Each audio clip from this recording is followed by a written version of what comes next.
Morning, welcome back to the channel.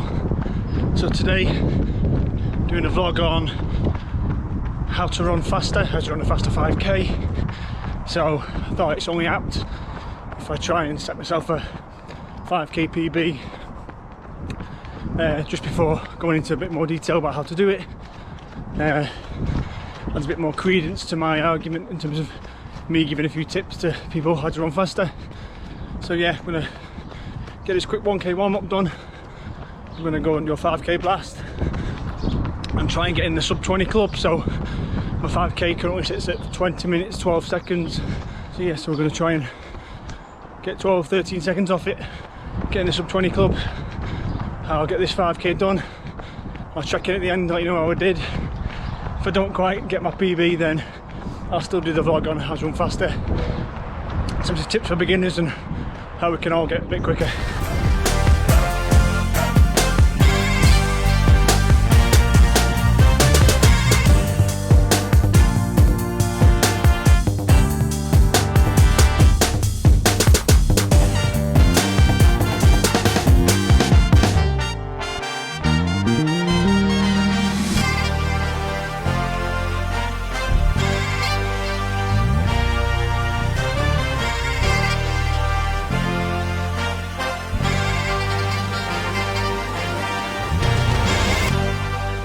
Okay everyone,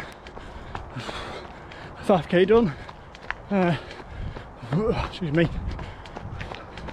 I didn't quite have it in my legs today. I'm not sure what it is. I did have a couple of vaccine boosters on Monday, so they kind of wiped me out for a couple of days and I don't think I'm quite recovered. But yeah, not making excuses. Just wasn't in the legs today. I think I did like 20 something, so about 80 seconds slower than PB, but it is what it is.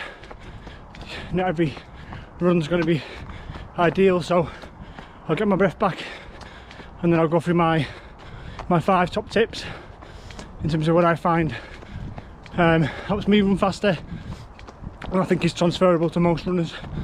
So yeah, I'll do that in a second when I get my breath back. Okay, so got my breath back. So yeah, these are going to be my 5 top tips in terms of what I've found over the years of running have helped me kind of improve. So just as a bit of a context to it, I'm obviously a recreational runner. I'm a qualified sports coach, but previously I used to run years and years ago around 25-minute 5Ks. I thought that was my threshold, my ceiling for 5k. I could never really get past that 25-minute barrier, but that was because I was running once a week, just going to park runs, trying to get a PB every week. Historically, my kind of, not worst ever, but my slowest 5k recorded was a 30-minute one. So again, I had a couple of years off running. I hadn't run for years. Went back and did a 5k and got a 30-minute. So yeah, so as recently as 2020, I ran a 28-minute 5k. So like I said, I'm not blessed with good genes. I'm not a naturally gifted runner. But over the years, I've just learned a few little, not tricks, but a few little tips that can help in terms of these little things can help knock off seconds and minutes, and then suddenly you can run a lot faster than you ever thought possible. Like I said, I thought back in 16, I thought 25 minutes was my best. Then I ran in 2018 a bit more consistently and I got down to 20 minutes 57, and I thought it was a one-off. And then this year, again with consistent running, I can run around 20-21 minutes consistently now. So yeah, that's a bit of a context. I said I'm not the greatest of runners. These are aimed at anyone who wants to get a little bit better, who maybe runs obviously slower than me. If you run faster than me, these aren't being implemented now. These could probably be utilised as well, but I'm not preaching. I'm not trying to make out as if I'm the greatest runner. These are just some helpful tips I find have helped me. So number 1 is aerobic base. I've found the fastest I've ran is on the back of consistent regular running, i.e. building my fitness up, my aerobic base up, and then obviously all the fall out from that is that you're naturally a bit fitter, a bit faster. So basically 5k is an anaerobic event. You can't do it aerobically, it's too fast to do it constantly. Obviously you're breathing, but in terms of it, and your energy system that you're using, your body flicks to anaerobic because it's too quick. So the fitter you are aerobically, the faster you can run while still taking in oxygen. So it means the faster you can run, obviously, before it becomes more and more difficult. So that helps you to run faster without it feeling as difficult, basically. So I always find that a good aerobic base has helped me to run faster. Like I said, the two fastest I've ran is in 2018 when I ran 20 miles a week every week for the year, and then this year when I was on the back of a marathon training block. I know if I drop back down to like it not as regular running or lower mileage, my 5k will suffer like everyone's will. So aerobic base is number one. Have a good aerobic base, build that up. You can't cut corners, you can't just go out and run a 5k on the back of 1 or 2 little runs a week. You obviously you'll struggle. You do what I did in years past, where you'll hit a ceiling, and that's the limit you're going to get at the moment. Number 2, second tip is going to be speed work. It's just something I hadn't done much of in the past, but if you implement some interval training, some fartlek stuff, some sharp bursts, basically just speed work, get your legs turned over faster. I fell into the habit of running at a set pace, like a steady pace, or your body naturally falls into a natural rhythm. If you just consistently run at that pace, you'll then find it more difficult when you get to a 5k PB attempt to pick up your legs and get your legs turned over faster. If you train them to get turning over quickly, they will follow and they will start to turn over naturally a bit quicker. So then when you are pushing, you're going that much more quicker again. So I found a bit of speed work helps, plus it helps you hit that feeling of close to maximal effort in terms of lungs are working, heart's working hard. Gets used to that feeling a bit more as well. So that's number 2. Number 3 for me, again something I've worked on this year a bit more, is cadence. A higher cadence is beneficial to everyone at whatever pace you're running. I just assumed cadence previously. I've done vlogs on cadence before if you want to watch them as well. I just assumed previously that cadence is a natural thing. Some people have a higher cadence, some people have a lower cadence, much like height and stride length is kind of predetermined almost. But I found that you can work on cadence naturally and gradually, and again the higher the cadence, the more beneficial it is. All the fastest runners in the world have a cadence of probably above 180. The optimum, the research has shown, is 170 plus. I tend to float around the 160 to 170 range, except now when I do my 5Ks it's generally above 170, which again helps, I think. So yeah, cadence is one. The basic cadence is how many steps per minute you're taking.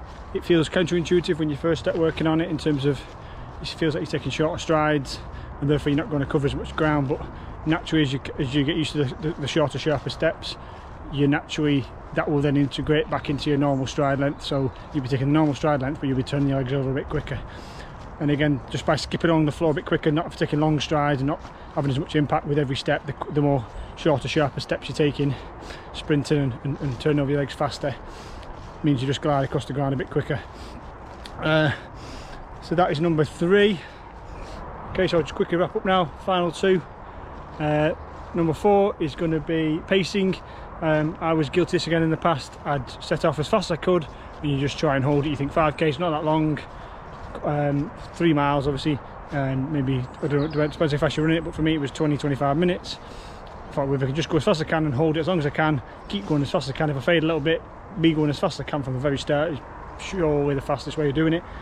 Incorrect. Obviously it's long enough for you to hit a wall and fatigue. If you go out too fast, faster than you can handle, by about 2 or 3k your body's going to be struggling, and the last two or so k are going to be slower than they could have been, and you'll probably lose more than you gain in the first couple of k's. So pacing is important.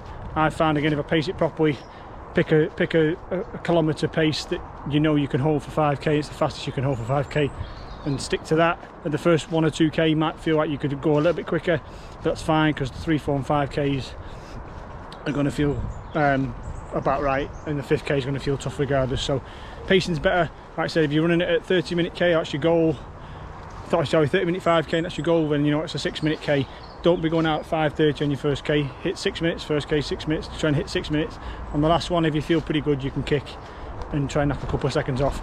Again, same goes for any whatever goal. It might be 25 minutes, 23 minutes, 20 minutes. If you're running at 16 minutes, again, it's irrelevant. Just pacing's good. Try and be consistent. Don't be going down on when you look at your graph at the end of the race. If you're slowing down every K, you've gone out too fast. Pacing is important. Finally, tip number 5 for me is get used to feeling uncomfortable. Basically get comfortable feeling uncomfortable. It doesn't matter if you're running a 5k in 15 minutes, it doesn't matter if you're running a 5k in 25 or 35 minutes or 45 minutes. Irrelevant of how fast you can run a 5k, it feels roughly the same for everybody. A guy running at 15 minutes doesn't feel like it's a breeze, just like the person running it as fast as they can at 35 minutes. They're not comfortable just jogging around casually, they're probably running at maximal for themselves as well. So the bottom line is you've got to get used to comfortable, got to become comfortable feeling uncomfortable by about 2 or 3 or 4k in at least. Probably about 2 or 3k in. I find the lungs are working, the heart's working, the legs are feeling it a little bit, and you've got to get used to, because you're close to maximal effort, you're faster than threshold definitely. So you're running at close to, like I say, you're running at a high level in terms of you're going to be working, taxing the body. So if you don't get used to you don't get comfortable feeling uncomfortable, you're always going to flag. You're always going to ease off more than you could have done. If you've got your teeth, get used to that feeling of feeling in your chest and your head pounding and your legs burning. You will be able to push through that a bit better and knock time off. And suddenly, like I said, you'll be able to run faster than you ever thought possible. Because again, 10 or 15 seconds per k faster, times that by 5, you've got a minute or so off your time. Suddenly, like I said, these times tumble down. So they're my 5 top tips. Like I said, I'm not preaching, I'm not claiming to be an expert by any means. This is just my opinion. Take it how you want. If you can obviously garner some benefits from these tips, they're brilliant. Utilise them in your running, great. Again, drop in the comments if you've got any other tips that you find are more beneficial, better aids to running than my 5. I said drop them in the comments. I'm happy to see them and probably be corrected, etc., or share your tips with other people, other runners, share a best practice, etc. As always, I appreciate everyone watching. Thank you for watching. I will drop a few more vlogs obviously next couple of days. If you're new to the channel, thank you for tuning in. Like, share, subscribe, and I will see you all on the next one.